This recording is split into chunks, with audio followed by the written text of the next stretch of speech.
Hacking പരാതിയിൽ അന്വേഷണമില്ല. Rajmohan Unnithan MP ആഭ്യന്തരമന്ത്രിക്ക് നൽകിയ പരാതിയിൽ തുടർ നടപടിയില്ല. പരാതി ഇതുവരെ ജില്ലാ പോലീസ് മേധാവിക്ക് കൈമാറിയില്ല. രാജ്മോഹൻ ഉണ്ണിത്താൻ പരാതി നൽകിയിട്ട് ഒരാഴ്ച പിന്നിട്ടു.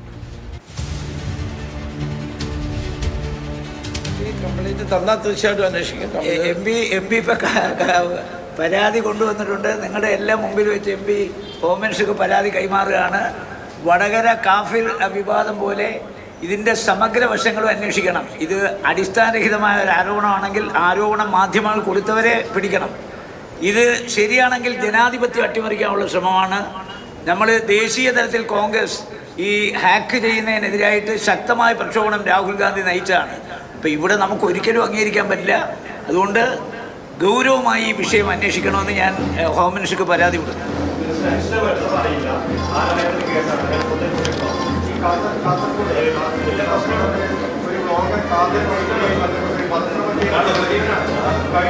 വിവരങ്ങൾ സാരംഗ് സുരേഷ് നൽകും. Sarang, good morning. എല്ലാവരുടെയും മുന്നിൽ വെച്ച് മാധ്യമങ്ങളെ സാക്ഷി നിർത്തി എല്ലാ പൊതുജനങ്ങളും കാണുകയാണ് രാജ്മോഹൻ ഉണ്ണിത്താൻ ഈ പരാതി നൽകിയത്. പക്ഷേ ഒരാഴ്ച പിന്നിട്ടിട്ടും ഇതിൽ ഇതുവരെ നടപടിയായില്ലല്ലോ. മോദി EVM തട്ടിപ്പുമായി ബന്ധപ്പെട്ട വിവാദങ്ങൾ കാസർകോട്ടെ UDF-നിടയിലും DCC-ക്കുള്ളിലും വലിയ രീതിയിൽ ചർച്ചയും വിവാദമൊക്കെ തന്നെയായി മാറിയതിനിടയിലാണ് രാജ്മോഹൻ ഉണ്ണിത്താന്റെ ഭാഗത്ത് നിന്ന് പൊടുന്നതിനൊരു പ്രതികരണം വരുന്നത്. താൻ രേഖാമൂലം ഒരു നിവേദനം നൽകുകയാണ് സംസ്ഥാനത്തെ ആഭ്യന്തരമന്ത്രിക്ക്. കൃത്യമായ രീതിയിൽ ഒരു അന്വേഷണം വരണം, അതിൽ കുറ്റക്കാരെ പുറത്തു കൊണ്ടുവരണം. ഇനി അതല്ല അതൊരു വ്യാജ പ്രചരണമാണെങ്കിൽ അത്തരത്തിലുള്ള വ്യാജ പ്രചരണം നടത്തിയ നേതാക്കൾക്കെതിരെ സംഘടനാ നടപടിയടക്കം വേണമെന്നുള്ള കാര്യങ്ങൾ ചൂണ്ടിക്കാണിച്ചുകൊണ്ട് ഒരു നിവേദനം നൽകുമെന്ന് സൂചിപ്പിക്കുകയായിരുന്നു. അതിന് തൊട്ട് പിന്നടുത്ത ദിവസം കൃത്യം ഒരാഴ്ച, ഇന്നത്തെ ദിവസത്ത് നിന്ന് പിറകോട്ടേക്ക് പോവുകയാണെങ്കിൽ കൃത്യം ഒരാഴ്ച മുൻപ് സംസ്ഥാനത്തെ ആഭ്യന്തരമന്ത്രിയായ രമേശ് ചെന്നിത്തല ജില്ലയിലെത്തുകയും ചെയ്തു. കാസർഗോഡ് DCC-യിൽ വെച്ച് അദ്ദേഹം വിളിച്ചു ചേർത്ത വാർത്താ സമ്മേളനത്തിനിടയിൽ വെച്ചായിരുന്നു ഈ നാടകീയ സംഭവങ്ങൾ ഉണ്ടായിരുന്നത്. മാധ്യമങ്ങളുടെ ഭാഗത്ത് നിന്ന് ഇത്തരത്തിലുള്ളൊരു ചോദ്യം EVM തട്ടിപ്പ്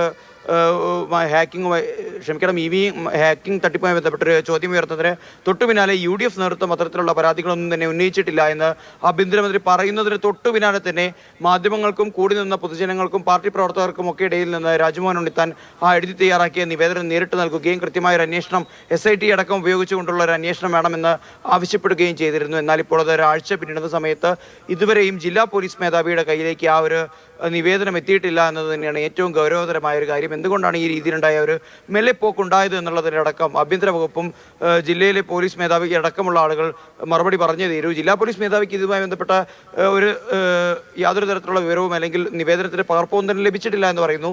എന്നാൽ എന്തുകൊണ്ടാണ് അത് മേൽത്തട്ടിൽ തന്നെ കുടുങ്ങിക്കിടക്കുന്നത് എന്നുള്ളതിന്റെ പ്രധാനപ്പെട്ട കാരണങ്ങൾ അല്ലെങ്കിൽ അതെന്താണ് കാലതാമസത്തിനുള്ള കാരണം എന്ന് വ്യക്തമാക്കേണ്ടത് സംസ്ഥാനത്തെ ആഭ്യന്തര വകുപ്പും പരാതി ഏറ്റുവാങ്ങിയ ആഭ്യന്തരമന്ത്രി കൂടിയായിട്ടുള്ള രമേശ് ചെന്നിത്തല കൂടിയാണ്.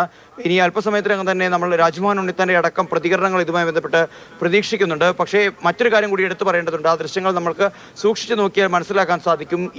ഈ EVM ഹാക്കിങ്ങിനായി പണം നൽകിയെന്ന് പറയപ്പെടുന്ന വലിയ രീതിയിൽ ആരോപണം നേരിടുന്ന കാസർകോട്ടെ MLA ആയിട്ടുള്ള കലക്ടർ മാഹിനാണ് രമേശ് ചെന്നിത്തലയുടെ കയ്യിൽ നിന്ന് ഈ പരാതി വാങ്ങി മറ്റൊരു ഉദ്യോഗസ്ഥന് കൈമാറുന്നത്. അതടക്കമുള്ള ഈ ആരോപണ വിധേയനായ MLA നിയമസഭാ സാമാജികനെ അടക്കം തൊട്ടരികിൽ ഇരുത്തിക്കൊണ്ടായിരുന്നു ഈ പത്രസമ്മേളനം നടത്തിയത് എന്നത് തന്നെയായിരുന്നു ഏറ്റവും ഗൗരവതരമായ കാര്യം. അതുകൊണ്ട് തന്നെ എന്താണ് ഈ പരാതിക്ക് സംഭവിച്ചിട്ടുള്ളത്? അത് DCC-യിൽ വെച്ച് തന്നെ മുങ്ങിപ്പോയോ അതോ ഇനി സംസ്ഥാന പോലീസ് ഹെഡ്ക്വാർട്ടേഴ്സിലേക്ക് എത്തി അവിടെ നിന്ന് ചലനമറ്റ് പോയതാണോ എന്നടക്കമുള്ള കാര്യങ്ങൾക്ക് വ്യക്തമായൊരു മറുപടി നൽകേണ്ടത് സംസ്ഥാനത്തെ ആഭ്യന്തര വകുപ്പ് കൈയാളുന്ന മന്ത്രി തന്നെയാണ്.